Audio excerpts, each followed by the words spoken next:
Hello, hello everyone. Welcome back to Lovely Lavender Wishes. It's Renee and I hope you're having a very blessed day today. So today I'm going to be working in Habakkuk, however you say it.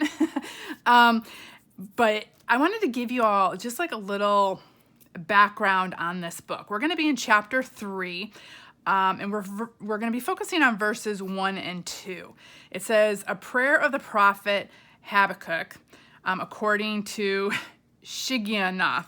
Y'all, please forgive my pronunciation if it's all wrong. I didn't look to see how to pronounce these beforehand. But it says in verse 2, it says, Lord, I have heard the report about you. Lord, I stand in awe of your deeds. Revive your work in these years, make it known in these years, and in your wrath, remember mercy. Oh my gosh, y'all, if you know the history behind this book, let me just explain it briefly so you can get an idea. The theme of the whole book is really the judgment of the Babylonians. So God's going to come in and judge the Babylonians. God will judge the oppressors, okay? That's the bottom line of this whole book. But Habakkuk, he's complaining to God really about the violence and oppression that's going on in Judah. Can y'all relate? Think about this. Like, this book really has something to do with today. So people are complaining about the violence and oppression that's going on. And God tells him that he's going to be using the Babylonians as his instruments to bring about his will.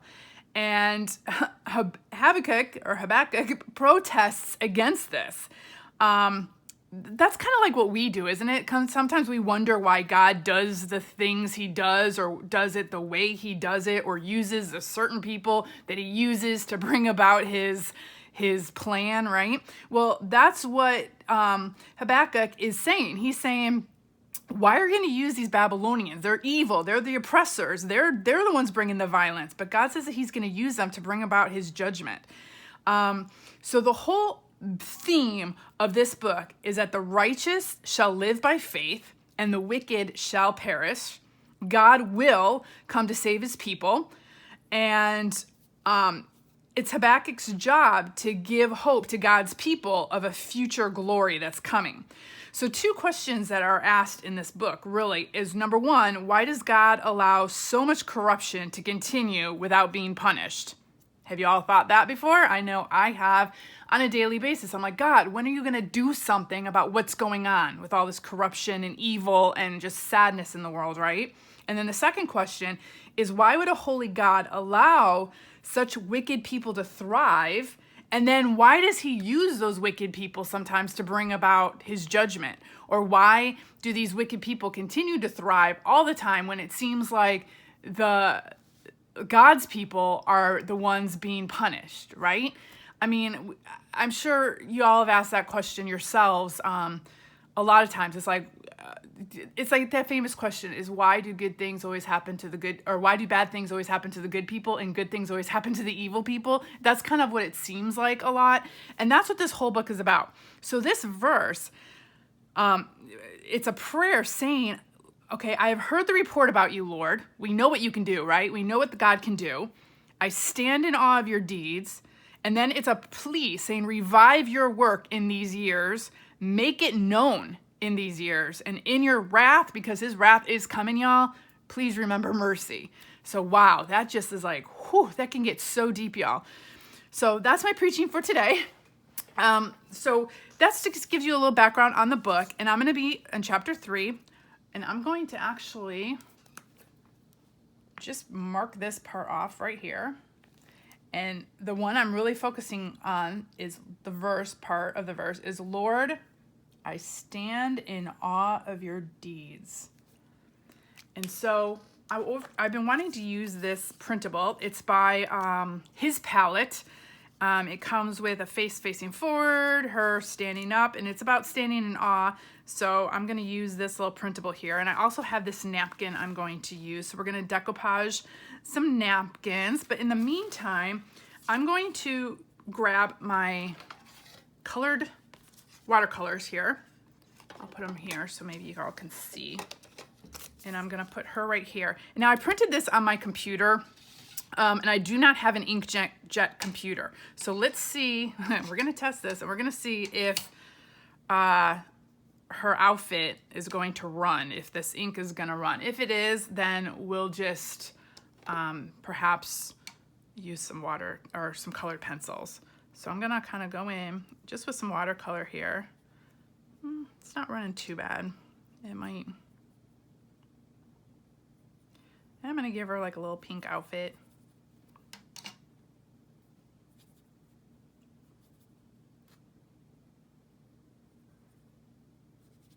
I'm just going in with just a little bit of water, just a little bit of watercolor. It's a great way, a fast and easy way to get color on your page.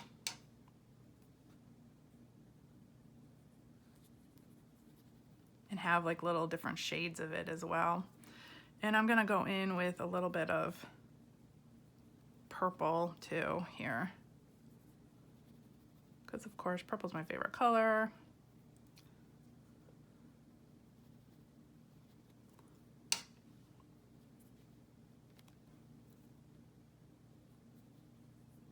I don't know, just give it a little bit of dimension here. And then I'm gonna go back here. Let's finish her outfit here. That's a little bright. I'm grabbing some water. My water cup is right over here. Cute. Whew, she's already getting, let me grab she's getting a little drenched. We're gonna have to dry her off in a little bit. Okay, and then let's make her hat. The reason why I'm picking these colors is because there's some like pinks and purple, like very light pinks in this, some pinks and some blues. So I'm gonna kind of go with those colors. And let's make her hat a bluish.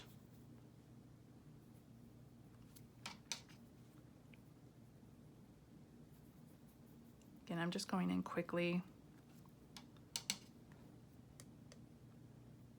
Ooh, that's really dark right there.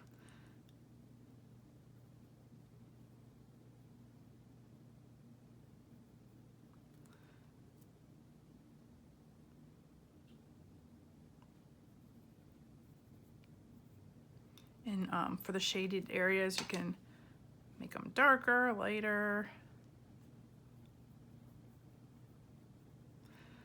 On these areas, I like to go in with a little bit more color just to kind of give it some shadow. Give it some dimension a little bit. Oh, there's my paper towel.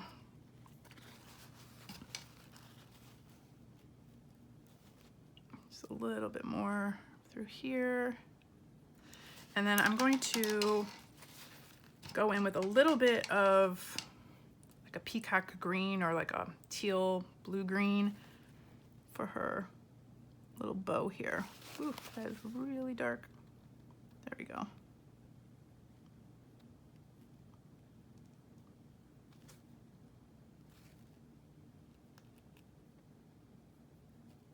Cute.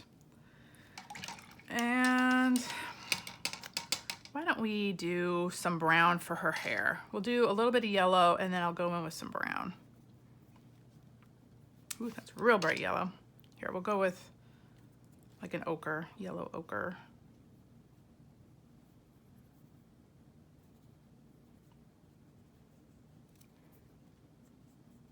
Again, super quick way to get some color on your paper.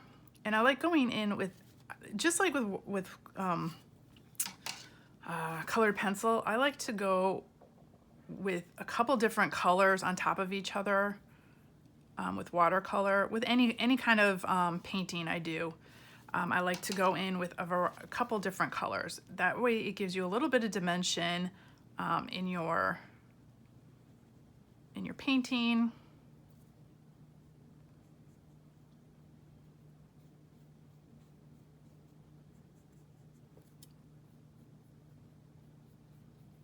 And it just adds so much more. It's not so flat if you have a couple different colors. Whoa, that was really dark. But the beauty of watercolors, you can kind of go in and ease it out a little bit. There we go. And there we go. I think we're just going to leave that as it is. And it's starting to bleed a little. Not too bad. I don't mind. It'll give it that little abstract feel. Okay. I think I might need these again. So let me dry this a tad.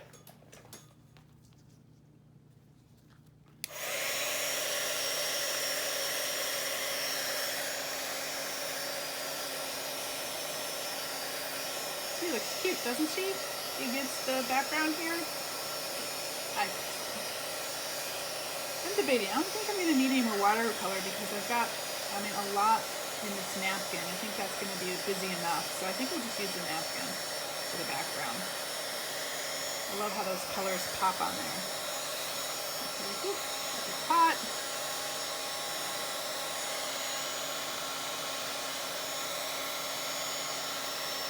Shorts are a little wet. Let's try to dry those off a little bit.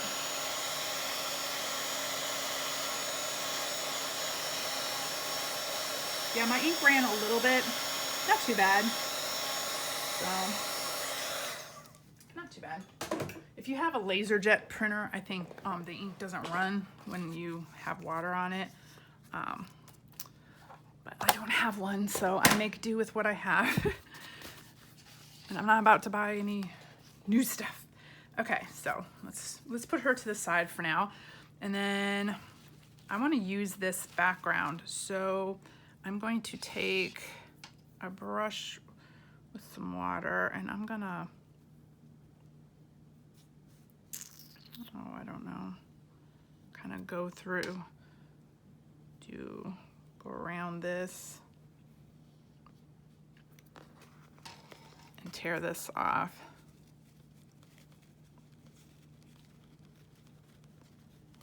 It's always easier when you use water, so you can get a pretty good tear on it. Oops, that part came off, but.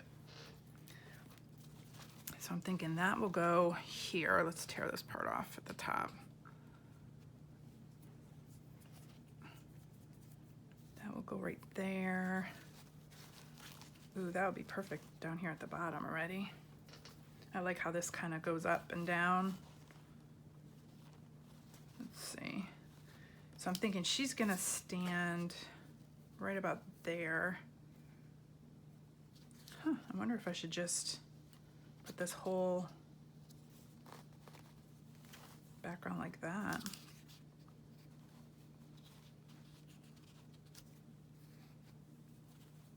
That's almost perfect. It, like, cuts that part out. Oh, okay, we're gonna just do that. So I'm just going to cut that. Where's my scissors? We're just gonna cut it right up the top here.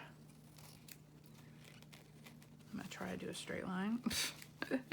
Or kind of straight. I can always trim it at the end.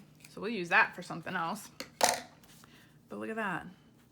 That goes almost perfectly. Let's see here. Wow. That was another happy accident, y'all. Love it. Okay, so for those of you who have followed me before, you know I take some gesso. This is clear gesso. You can use glue, watered down glue, glue sticks, whatever. I just put some water on my brush because I like it to be a little watered down. And I start from one side and put the gesso down. It acts as a glue. And so I put my napkin down wherever I want it. And then I flip it and just add more,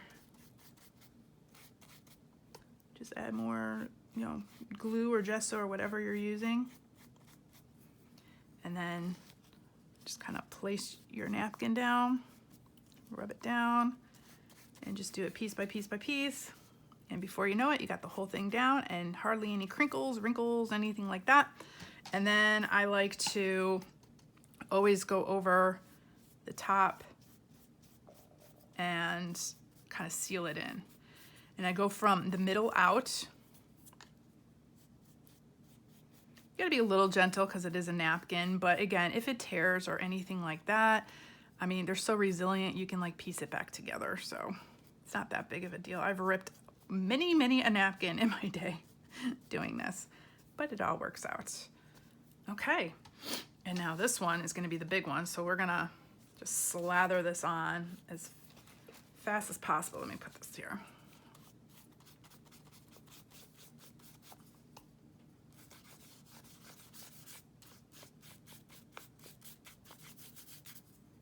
Water. So you don't have to be very precise or anything with this. Okay. We're gonna start at the bottom here. I'm just gonna try to smooth out those wrinkles from when it was folded, and then flip it and continue on. Super easy. Just be careful when you get around your ink here. I don't even know where it all is gonna go, but we'll just go like this. Since it's clear gesso, it doesn't really matter. You can just smear it all over your page. It'll help protect your page as well. And if it goes beyond, it doesn't matter. It'll dry clear. So you don't even have to worry. Okay, and let's see.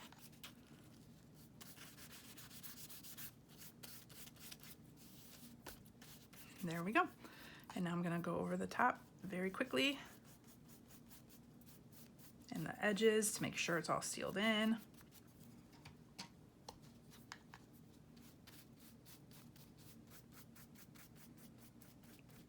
And the more you go over the words here, I like going over the top of napkins because then, especially if I want the words to show, it'll make the napkin more translucent, especially if the napkin is a lighter napkin and not so dark. So you can still read all the words here. And that's what I like. I know you're all probably like cringing as I put my water on my brush and then put the brush right into the gesso, but this is like an old gesso, and this is the one I use for all my napkin decoupage, so I really don't mind that it gets all watered down. I actually like watering my gesso down a lot for things like this, as well as when I'm prepping my page. I don't mind if the gesso is watered down a little bit. It helps it spread on my Bible journal pages. So yeah, I don't mind if it's watered down. There we go, y'all. Just like that. Look at that. We got a background. So now I need to trim all these little edges here. So we're gonna flip this. Whew, it is a little wet. Ooh, I did that almost perfectly. Look at that, y'all. Wow, that's a miracle. Okay, I'll cut that off. And then I'm gonna try, flip this and cut it like this.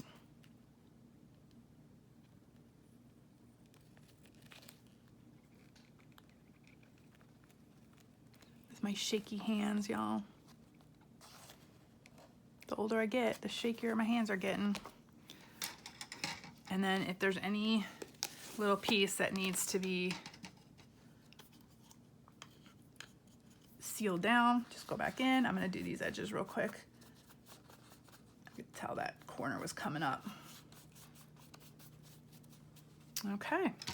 Always stick your brush, if you are using gesso or any paste or anything like that, get your brush into water right away, because otherwise it will get your brush all clumpy, like it'll dry hard on your brush. Okay, so let's move that and move that. Let's dry that.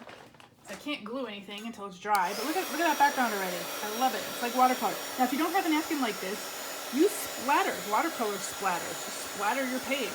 Use the smooshing technique. You can use stencils or stamps. I just really love these colors, and it looks like sometimes I feel, I don't know, it reminded me of like kind of what this whole book was about. So sometimes you feel like God's just it's like a big mess, right? Like, why is he doing what he's doing?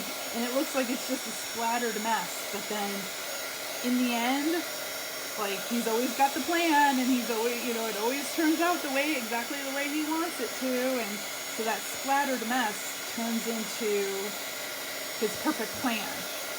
And sometimes we don't understand why he's doing what he's doing.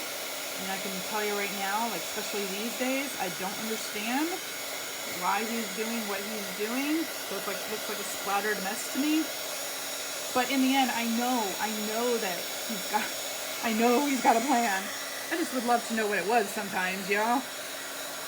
I'm that impatient person. I need to know. Okay, let me move this here. Let's dry the back. Sometimes when you dry the back, it helps the whole process go faster.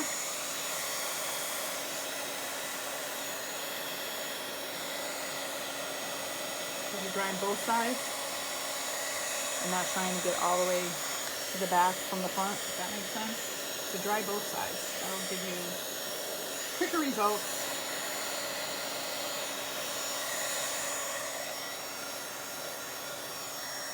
A little damp yet.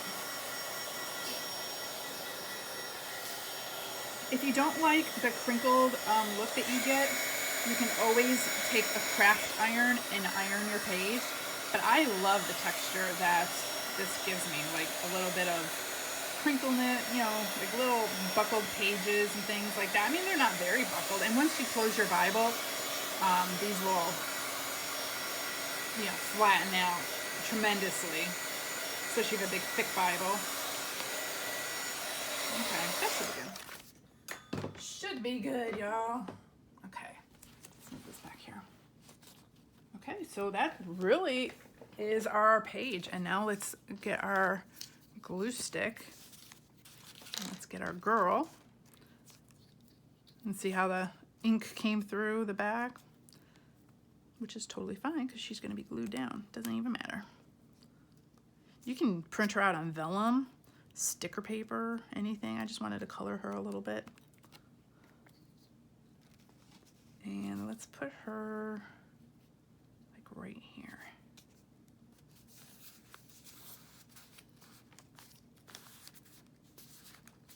Oh, I love that, how the colors are picking up the greens and blues and little pinks. Like I said, I always, when I'm trying to figure out my color palette, I kind of look at what I'm using on the page and I try to kind of match that. So since the background had those colors, like the purples and the pinks and the blues, that's what I just used on here. Unless you want her to be like really contrasting and stick out, you could have done her in a totally different color. And then she would have really popped out and been like separate from the background. But I kind of like this cohesiveness of her. Okay, and then the other thing I had was just some stickers, and I was going to put awe. I stand in awe is what I was going to write. Maybe I should do I stand in. I wonder if I could fit awe right there. Okay, well, let's see. So I have the black for the I stand in, and then these stickers. I need to start using up all my stickers, y'all. That's why I wanted to pull out some of my stickers. AWE. Let's get all the letters, and then we can. And I love these. They have like just. Oops, I'm getting all my stuff on my on the stickers. Okay. AW. I guess it'll fit right there perfectly. Right in front of the verse.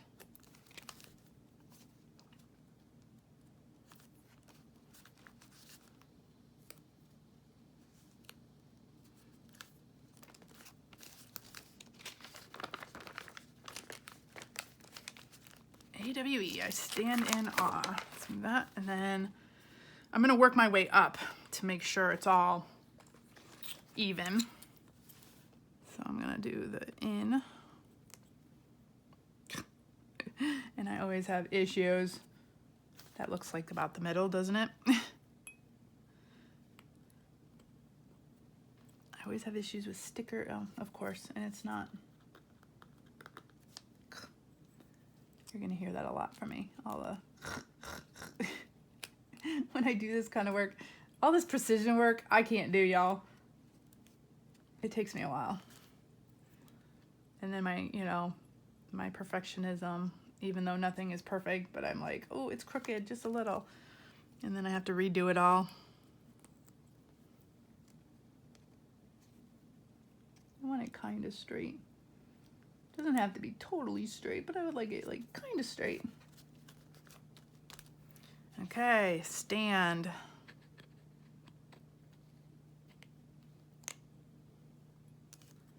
Okay, so stand has 5 letters, S-T-A-N-D. So to try to even it out, the S and the T have to kind of be maybe right about here. I don't know. We'll see. Otherwise, I'll just adjust them and move them.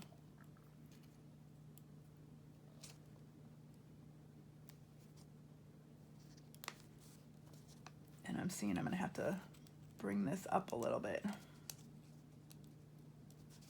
Ooh, try not to rip my napkin.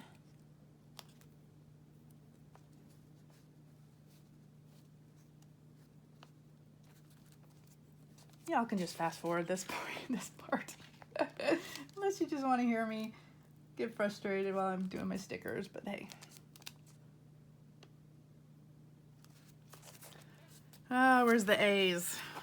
Whew, I have 1 A. I didn't even check the A's. I should have looked beforehand. Oh, now watch, I won't be able to get it off.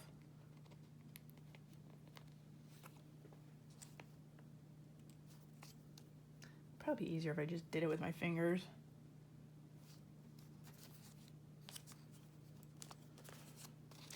Okay, you know what, y'all? I'm not liking this. I need to move it up again. Sorry. I need more space between the words.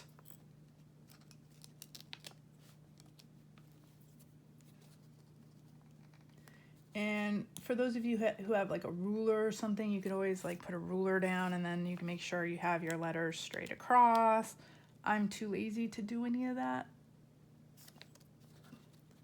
And I'm sure this is probably all crooked and y'all are seeing it on camera, but we'll figure it out. God doesn't care if it's crooked, y'all. He doesn't. It's just about your time spending with the Lord. And I really enjoy crafting, and this really helps me remember the verses for sure. Oh, let's see, D's.